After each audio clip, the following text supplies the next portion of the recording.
Célébritus. Célébritus, une émission de découverte des personnalités, des événements, des endroits et d'autres faits qui suscitent l'admiration des auditeurs. Célébritus, une production de Radio Congo. Conception et réalisation, Marie-Odette Itango.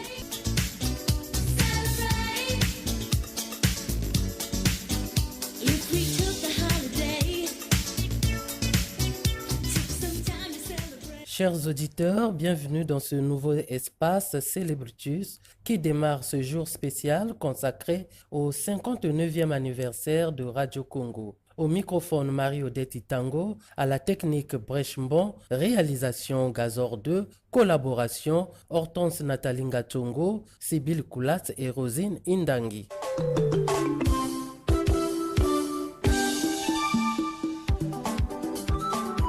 Radio Congo 96.4 FM. Le 25 mai est une journée anniversaire pour la radiodiffusion nationale. En effet, c'est le 25 mai 1960 que les émissions quotidiennes de la Radio Congo ont émis leurs premiers signaux à l'endroit de ses auditeurs sur le territoire national qui venait d'être proclamé libre. En ce jour anniversaire, d'aucuns se posent la question de savoir si ce média chaud joue pleinement son rôle régalien qui consiste à informer, éduquer et distraire à la grande satisfaction de ceux qui l'écoutent. Radio Congo, 59 ans, est capté à certains endroits du territoire national, tandis que d'autres endroits déplorent l'absence d'une couverture médiatique. Le recyclage du personnel, le niveau concurrentiel avec les médias étrangers, bref, le gouvernement peut-il redoubler encore et encore ses efforts d'accompagner cette chaîne de référence dans sa collecte et son traitement de l'information au Congo et ailleurs? Pour en parler, nous recevons Thierry Mungala, ministre de la Communication et des médias. Monsieur le ministre, bonjour. Bonjour. Avez-vous déjà été reçu par une dame de Radio Congo? Non, je crois que c'est la première fois en 4 ans et je vous en remercie. C'est le genre, on en parlera plus tard. Absolument. Monsieur le ministre, Radio Congo a 59 ans. Alors, quel regard portez-vous sur la radiodiffusion nationale? Ses missions, sa vocation, monsieur le ministre. Alors, sur les missions de Radio Congo, je crois que vous pouvez imaginer que dans un pays comme le nôtre, qui malheureusement subit encore une fracture numérique importante, subit encore une non-répartition nationale des médias, c'est-à-dire qu'aujourd'hui, malheureusement, les grands médias nationaux sont concentrés sur Brazzaville et Pointe-Noire pour l'essentiel, avec quelques ramifications dans les localités de l'intérieur du pays. Et dans ce cadre-là, Radio Congo, pour nous, pour le gouvernement, pour les pouvoirs publics, est un vecteur absolument essentiel de la communication, parce que Radio Congo a une couverture territoriale très importante. Et aujourd'hui, nous avons des centaines de milliers de nos compatriotes qui ne sont informés à l'intérieur du pays que grâce à vos émissions, celles de Radio Congo. Je peux en témoigner, mais on reviendra dessus certainement tout à l'heure. Et donc, de ce point de vue-là, je crois que 59 ans, c'est une grande période, un long temps. On peut considérer que Radio Congo a atteint sa maturité, mais il est entendu qu'il y a tellement à faire encore devant nous, il y a tellement de choses à améliorer, que ce soit en interne ou que ce soit de la part des pouvoirs publics vis-à-vis du public qui est quelque part notre cible commune, c'est de faire que nos compatriotes reçoivent des émissions responsables, reçoivent des programmes qui soient des programmes de référence, des programmes qui permettent de rassembler les populations en termes de divertissement, d'information et de tout ce que vous êtes en train de produire depuis des années. Donc oui, je considère qu'il s'agit d'un moment essentiel. Et pour ça, je dirais joyeux anniversaire, mais je suis là pour échanger avec vous sur les perspectives. Comme on dit, on peut regarder le passé, mais le passé n'est là que pour éclairer l'avenir.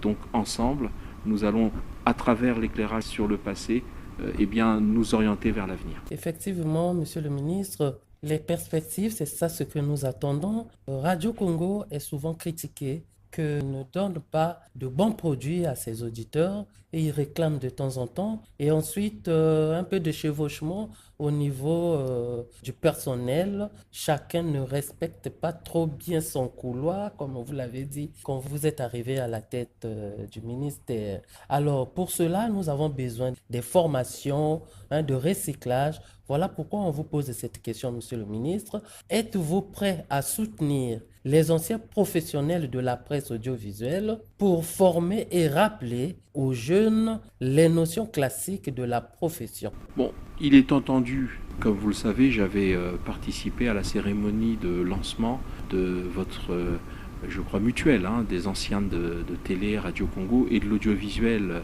notamment public en général. Et donc cette grande association dirigée par l'honorable Marie-Jeanne Koulumbu, qui est une grande professionnelle de vos différents sous-secteurs et donc qui est une des grandes voix qui porte dans le milieu des médias. Et le gouvernement, le ministre de la Communication que je suis, soutient bien entendu ces démarches-là et sera disponible, le gouvernement, pour toute action de formation qui pourrait être initiée, lancée par les anciens. D'ailleurs, je suis très demandeur. Vous savez que je l'ai dit, je l'ai exprimé, et à votre antenne, je le réexprime. Vous parlez de la formation des plus jeunes. Oui, des plus jeunes ou des moins jeunes, mais en tout cas de ceux qui aujourd'hui animent vos antennes. Ça passe par un certain nombre de mécanismes qui relèvent pour moi de la rigueur et de la discipline. D'abord, la radio, c'est le média de la voix par excellence. C'est-à-dire que le lien entre l'auditeur et le journaliste ou l'animateur qui est en ligne, qui est à l'antenne, ce lien se fait par deux organes du corps humain. La voix de celui qui émet, c'est-à-dire l'animateur ou le journaliste, qui est relayée donc par les ondes et qui rentre pour l'auditeur par son oreille. Et donc, on est très sensible, au-delà des questions physiologiques du timbre de voix, on est très sensible à la pureté de cette transmission.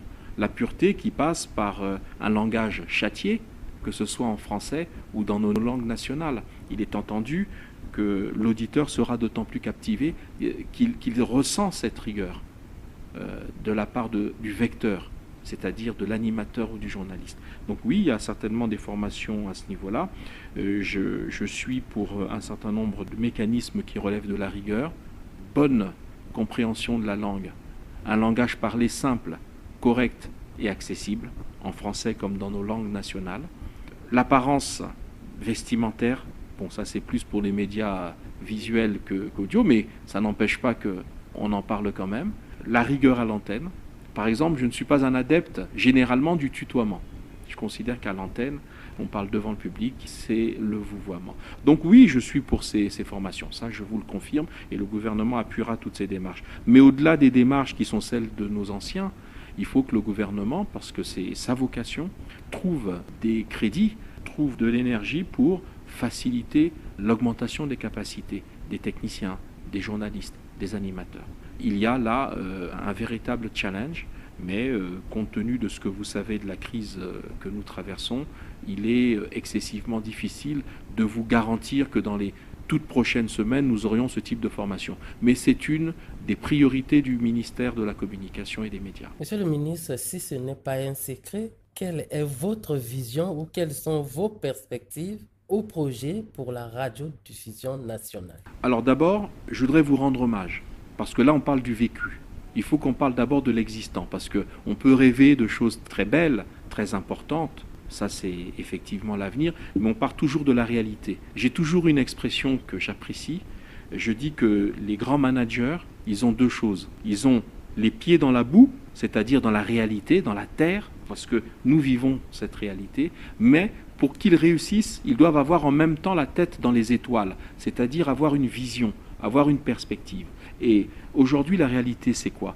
Comme je vous l'ai dit, beaucoup de nos compatriotes à l'intérieur du pays n'ont de contact avec les médias qu'à travers Radio Congo. J'ai été député à Sibiti. Je dispose à Sibiti d'une radio locale qui s'appelle Radio Ibiti FM. Cette radio, qui produit par ailleurs des programmes locaux à intérêt communautaire à Sibiti et environ, cette radio qui est captée jusqu'aux confins de la Bwenza, donc depuis Sibiti jusqu'aux confins de la Bwenza, récupère le signal de Radio Congo pour les grandes tranches d'information que vous avez le matin et le soir. Je peux vous assurer que ce sont les tranches, je l'ai vécu, des tranches les plus suivies à l'intérieur du pays. Parce que les gens ont soif d'information et souvent n'ont cette information qu'à travers Radio Congo. Parce que tout le monde n'a pas la chance d'avoir un téléviseur et de capter la télévision nationale depuis ses localités. J'ai une collègue ministre et députée qui vient de me saisir avec une grande détresse parce que depuis quelques jours, ses mandants, ses électeurs, et je vais vous citer la collègue, c'est Madame la ministre Mougani, Amindouli, ses mandants, et notamment, vous parlez du genre, beaucoup de mamans et de jeunes femmes qui font les champs, qui souvent ont Radio Congo en permanence pendant qu'elles travaillent, eh bien se plaignent parce qu'en ce moment, il y a un problème technique et que nous devons aider à résoudre. Donc, elle m'a saisi en me disant « ces mandants sont très inquiets, n'arrivent pas à capter Radio Congo ». Donc, vous voyez que vous êtes un vecteur de socialisation, un vecteur de loisirs. Quand une dame agricultrice travaille de manière parfois pénible sous le soleil, elle a Radio Congo. Donc, ce qui sous-entend que vous avez une fonction sociale importante. Donc, ça, c'est la réalité. Et nous devons donc d'abord préserver cette réalité, l'amplifier, l'embellir, l'améliorer. Et comment embellir cette réalité? Eh bien, tout simplement, d'abord par le saut vers le numérique. Comme vous le savez, le projet qui est porté par le gouvernement, c'est le projet de télévision numérique terrestre, mais qui a un volet radiophonique et qui va être dans une seconde phase. Ce volet doit permettre notamment l'augmentation de la qualité de l'offre radiophonique et donc permettre à Radio Congo de disposer d'une capacité plus grande sur le plan technologique, mais en même temps de démultiplier sa capacité à produire. Et produire, c'est quoi aujourd'hui à l'ère du numérique? C'est comme le font les radios les plus modernes. Il y aura les programmes en direct, il y aura la radio Congo en ligne, qui permettra à nos compatriotes ou à des étrangers situés à des milliers de kilomètres d'ici de recevoir vos programmes. Il y a la possibilité de vendre, ou en tout cas de mettre à disposition des programmes sous forme dite de podcast, c'est-à-dire des programmes en version numérique qui permettront que, par exemple, votre émission, madame, puisse être téléchargée par un auditeur à Brazzaville ou ailleurs dans le pays, voire à l'étranger. Ça, ce sont les options pour un futur qui est relativement proche. On va y ajouter, bien entendu, parce qu'il y a une nécessité quand on propose cela, une nécessité de former. Là, vous voyez, on revient à cette affaire de formation. Et donc, tout cela sera inscrit dans le programme d'action du gouvernement, sachant que le projet TNT va, si tout va bien, connaître une accélération dans les prochains mois pour ce qui concerne le volet télévisuel. Et ensuite, nous enclencherons, comme on dit, la vitesse supérieure pour le volet radiophonique. Radio Congo aujourd'hui est confronté à un problème de correspondants dans les différents départements. Alors, faut-il envisager un renouvellement, voire un déploiement de correspondants dans les départements qui en manquent? Oui, mais je profite de votre antenne pour dire que je vais, face à ce manquement, saisir le management de Radio Congo et notamment le directeur général et voir avec lui comment déterminer un bilan exhaustif des manques, là où il y a effectivement un manque de correspondants. On a le même problème avec l'Agence congolaise d'information. Pourquoi pas imaginer demain qu'on ait des correspondants communs pour gagner du temps? Parce que le correspondant a ceci d'avantageux. C'est qu'à un moment où dominent souvent les fake news, à un moment où la rumeur prend le pas sur la véritable information sérieuse, étayée, recoupée, il est important que les grands témoins, c'est-à-dire celles et ceux qui sont sur le terrain, qui peuvent aller vérifier une situation, qui peuvent faire remonter l'information au niveau du centre, c'est-à-dire ici à Brazzaville pour Radio Congo, eh bien que tout cela soit fait pour justement lutter contre la rumeur qui souvent est une rumeur de déstabilisation. Donc c'est important, vous avez raison. Maintenant, concrètement, puisqu'il s'agit de parler concret, toute carte de la radio en ce qui concerne les correspondants, on nous dira dans tel district, telle localité, il n'y a pas de correspondant ou le correspondant vient de prendre sa retraite. Et ça supposera une mise en route, ça supposera la fourniture de matériel, parce que pour que le correspondant devienne un correspondant, il faut qu'il ait du matériel, c'est-à-dire qu'il dispose, de mon point de vue, surtout si on essaye d'en faire un correspondant qui à la fois fasse du son et de l'image, parce que je pense qu'on peut gagner du temps et faire les deux, eh bien il lui faut du matériel. Il lui faut ce qu'on appelle vulgairement les dictaphones, il lui faut des micros, il lui faut probablement une connexion Internet, un téléphone téléphone plutôt intelligent, donc un smartphone, qui lui permette à la fois de faire du son et de l'image, et pouvoir, avec sa connexion Internet, l'envoyer au centre. Ce qui suppose aussi que vous-même, vous disposiez des mêmes outils de réception. Donc vous voyez, c'est tout un écosystème technologique qu'il faudra que nous mettions en place. Mais vous avez raison, c'est une des priorités. Il faut renouveler cet aspect important qu'on appelle les correspondants. Toujours par rapport aux correspondants, Monsieur le ministre, là aussi, il se pose un problème de liberté d'expression. Comme ces correspondants dépendent des autorités locales, il y a une certaine partialité. Est-ce que, au niveau de Radio Congo, ces correspondants ne peuvent pas devenir les directeurs départementaux? Parce que quand on les voit dans les départements, là, ils dépendent entièrement des autorités locales. Bon, là, nous sommes à la lisière de l'organisation administrative de l'État congolais. Nous sommes un État à la fois décentralisé. Vous savez que le président de la République tient à ce que cette révolution dans la gouvernance du pays qui a été initiée dans la Constitution du 25 octobre 2015 soit effective. Il faut donner à l'échelon local un certain nombre de responsabilités et les moyens qui vont avec. Donc, quand vous me dites que les correspondants locaux dépendent des autorités locales, je dirais oui et non. Oui et non parce que le préfet, par exemple, ou le sous-préfet à l'échelon d'en dessous, est le représentant de l'État. Il est là pour représenter l'État dans la circonscription administrative dont il a la charge. Donc forcément, s'il représente l'État, pourquoi il y aurait plus de danger à ce qu'il soit partial, lui, au niveau local? Alors donc, cela voudrait dire que l'État central lui-même serait quelque part partial. Donc je crois que là n'est pas la question, parce que après nous avons des interactions personnelles qui dépendent souvent de la personnalité des animateurs locaux, que ce soit d'un côté nos correspondants ou que ce soit de l'autre les autorités administratives locales. Donc c'est d'abord une idée de déontologie personnelle. Si je suis correspondant local et que je vois que là, ce qu'on me montre, la couleur est verte, je dois donc dire à l'antenne, la couleur est verte. Et je ne vois pas comment quelqu'un m'imposerait de dire que non, c'est bleu. Vous voyez ce que je veux dire? Donc de ce point de vue-là, la question pour moi qui se pose est une question de déontologie. Deuxième aspect, oui, il faudra que nous trouvions le moyen de donner un statut à ces correspondants. Alors, est-ce qu'ils seront des directeurs, comme vous dites, départementaux? Bon, le terme directeur départemental rentre déjà dans une forme de bureaucratie. Le but, c'est pas qu'il soit dans un bureau à diriger des gens. Il est correspondant, il est donc là pour aller à la recherche de l'information, la collecter et la faire remonter pour que vous puissiez la diffuser. Vous, ou alors, quand on sera dans l'idéal du numérique, quand il va récupérer du son, l'image, eh bien faire remonter aux médias audiovisuels publics pour qu'ils les exploitent, ces informations-là, soit en audiovisuel, soit en ligne, soit à la radio classique. Donc ça, ce sont des considérants de management que nous verrons le moment venu, puisque cette révolution-là est devant nous.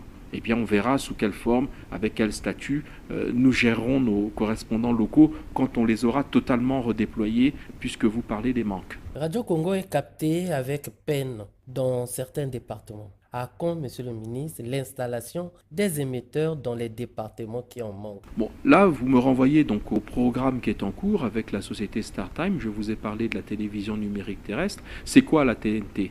Au-delà des aspects techniques qui vont nous donner une meilleure image, un meilleur son, la possibilité d'avoir beaucoup plus de chaînes de télévision en local ou en national, c'est ça la TNT, et donc notamment une offre de production, parce que ça vous permettra à vous les professionnels de produire moins cher des programmes, ce qui permettra peut-être à des professionnels de votre acabit, donc de votre niveau élevé, pourquoi pas de monter des médias à des coûts qu'aujourd'hui vous ne pouvez pas faire parce que ce sont des coûts excessifs. Avec l'arrivée du numérique, on va réduire les coûts d'accès à la technologie, donc ça permettra à des professionnels ambitieux, des professionnels qui ont une vision, de monter des projets de médias, soit locaux, communautaires, voire nationaux. Bon, au-delà de ces aspects techniques, il s'agit de numériser les centres émetteurs, puisque nous disposons de ces fameux centres émetteurs, qui aujourd'hui émettent en analogique. Pour la plupart, émettaient, puisqu'on est en train progressivement de les basculer vers le numérique. Pour votre information, les 5 premières localités de la première phase ont été numérisées. Alors il s'agit de Brazzaville, Pointe-Noire, Dolisie, Ouesso et Oyo, qui ont été déjà numérisées. En ce moment, l'opérateur StarTime, qui est l'opérateur qui accompagne le gouvernement, est en train de numériser une vingtaine d'autres villes complémentaires, d'autres localités. Donc, quand on aura fini cette deuxième phase, on devra avoir à peu près couvert l'essentiel des centres émetteurs qui sont disponibles au Congo. Et qui dit donc numérisation, dit donc capacité beaucoup plus importante de ces émetteurs en termes de couverture. Parce que comme vous le savez, un émetteur, c'est un signal qui est récupéré et qui rayonne sur une circonscription géographique donnée. Donc plus l'émetteur est puissant, et s'il est numérique, il est très puissant, et plus il va étendre son rayon d'action sur une aire géographique beaucoup plus importante. Donc le passage au numérique va permettre une couverture, notamment pour Radio Congo, beaucoup plus importante qu'aujourd'hui. Qu'est-ce que vous pensez du genre dans les médias en général et en particulier à Radio Congo? Bon, je ne connais pas la répartition du personnel à Radio Congo. Je vous fais confiance si vous me dites que le genre est très représenté. Je le souhaite, mais ça serait intéressant globalement que nous allions d'abord vers une promotion du genre dans nos médias. Je considère que les médias publics doivent faire œuvre de pédagogie et donner l'exemple. Donc je ne manquerai pas, il y a des choses qu'on ne peut pas toujours dire à l'antenne, mais il y a des réorganisations qui sont à venir, c'est-à-dire, je ne parle pas de nomination, entendons-nous bien, je parle d'éléments organiques, pas d'éléments personnels qui concerneraient des cadres.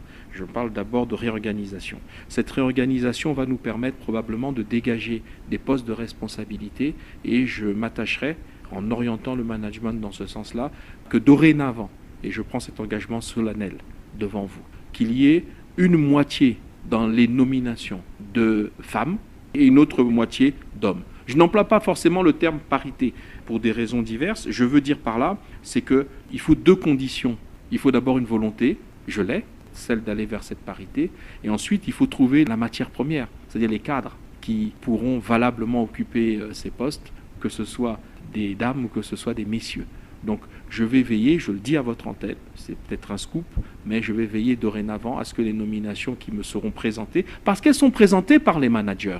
Le ministre ne connaît pas tous les cadres, et d'ailleurs ce n'est pas sa vocation. Vous par exemple, voilà, je pense que nous nous rencontrons là dans cette émission pour une première fois. Vous pouvez peut-être avoir vu le ministre dans des cérémonies, dans des discours, mais pour une discussion comme ça, à bâton rompu, c'est la première fois. Donc c'est ce qui veut donc dire que le ministre n'a pas pour vocation à connaître tout le monde, parce que c'est là où l'arbitraire est ce qu'on appelle le fait du prince, c'est-à-dire qu'il choisit parce qu'il connaît. Non, le ministre, il doit connaître les profils, parce que quand il doit nommer, il doit avoir des curriculum vitae. Le ministre doit avoir des antécédents professionnels qui sont présentés par les managers. Et sur cette base-là, en son âme et conscience, il nomme.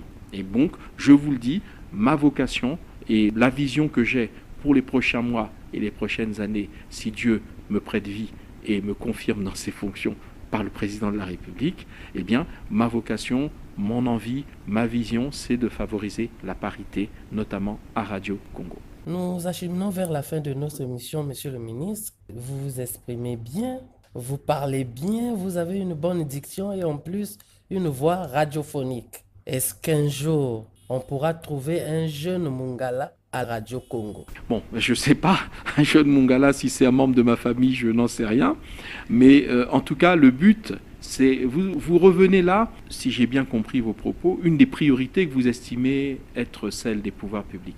Faciliter la formation, faciliter la promotion, notamment du genre, nous venons d'en parler, et faciliter le renouvellement des générations avec l'arrivée de jeunes techniciens, journalistes, animateurs compétents. Et je crois que face à un public qui souvent est jeune, face à une population qui est très jeune, nous devons effectivement permettre à Radio Congo d'être en adéquation sur le plan sociologique, sur le plan humain avec les auditeurs.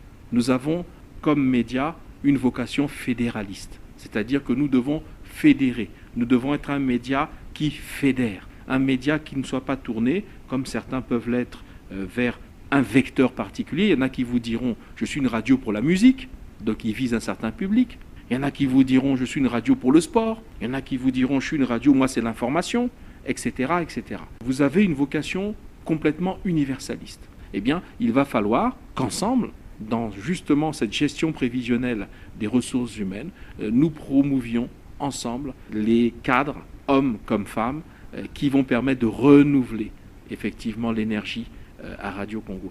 Alors j'ajouterais pour conclure et être concret, vous savez qu'il y a un problème sur votre antenne locale Radio Pointe-Noire. Donc je profite de votre antenne pour préciser que suite à l'implication du président de la République, son Excellence M. Denis Sassou Nguesso, et de son gouvernement, en tête duquel il y a le Premier ministre chef du gouvernement Clément Mwamba, eh bien le ministère de la Communication et des Médias a le plaisir de vous annoncer que des travaux sont en cours, puisque le site historique de Radio Congo Pointe-Noire est insalubre. Il y a même un danger. J'ai vu de mes yeux comment la régie d'antenne était impraticable parce que le sol menace de s'écrouler. On n'a pas pu rentrer dans la pièce parce que sinon on risquait de tomber dans un trou dont on ne peut pas deviner la profondeur, donc peut-être mourir parce qu'on s'enfoncerait dans ce trou.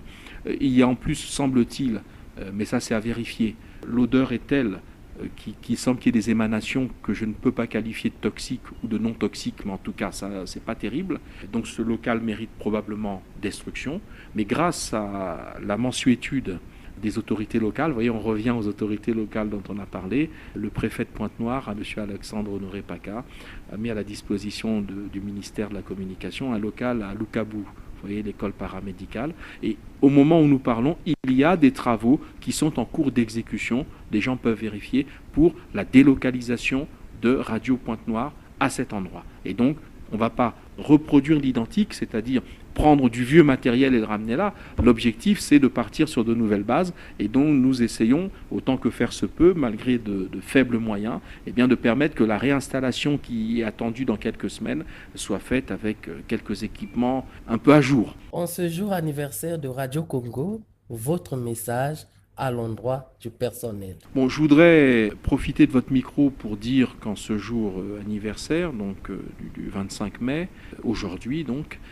nous avons le plaisir, parce que je suis le ministre que cet anniversaire trouve en responsabilité, eh bien le plaisir de dire que ce qui compte pour nous tous, pour l'ensemble des agents du personnel, c'est de savoir que le gouvernement vous soutient, que le gouvernement vous encourage et vous félicite, malgré la dureté des temps, des conditions de travail excessivement difficiles. Je dis bien excessivement difficiles à tous les niveaux. J'ajouterai sur ce point-là, puisqu'on parle des conditions de travail, et on parle notamment ici du CNR TV, j'ai été saisi il y a quelques semaines, alors que j'étais en déplacement pour une mission d'État, d'abord des problèmes liés à la surchauffe de certains équipements, notamment au niveau du nodal de Télécongo. Le ministère, le cabinet a dû d'urgence faire le nécessaire pour acheter des climatiseurs pour faciliter le fonctionnement et faire respirer les équipements qui sinon menaçaient de s'arrêter. Il y a quelques jours encore, j'ai été saisi du même problème à Télédiffusion du Congo, toujours sur notre même site, et je sais que nous avons ici à Radio Congo le même problème. Eh bien, je voudrais vous annoncer là également, pour être concret, que le gouvernement est en train de débloquer des crédits qui vont nous permettre de rétablissement de la climatisation centrale. Le mandat, comme on dit techniquement sur le plan des financiers, le mandat est parti de chez le directeur général du budget, qui l'a donc validé, et va arriver incessamment au Trésor, et va permettre que la société chargée de la maintenance du bâtiment, c'est une société chinoise, cette société dispose des crédits qui vont lui permettre de procéder à la remise en état de la climatisation centrale. Malgré des conditions de travail excessivement difficiles, eh bien, vous accomplissez votre tâche avec abnégation, avec patience et avec le souci du service public, c'est-à-dire du service au public et du service du public. Eh bien, moi, je dis félicitations, chapeau de la part du gouvernement. Nous vous remercions infiniment, Monsieur le ministre. Je vous en remercie.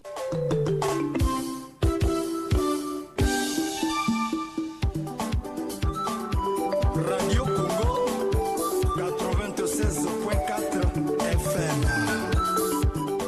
C'est par ces mots de notre invité que nous mettons un terme à notre production sur les 59 ans de Radio Congo. Mesdames et messieurs, merci pour votre aimable attention. Je rappelle que nous avons reçu dans cette émission Thierry Mungala, ministre de la Communication et des Médias. Merci à Brèche Mbon qui est aux commandes techniques, à la réalisation Gazor 2, collaboration Hortense Nathalie Ngatsongo, Sibyl Koulas et Rosine Indangi. On m'appelle Marie-Odette Itango. Je vous retrouve à la prochaine occasion. Au revoir et bonne suite des programmes sur Radio Congo.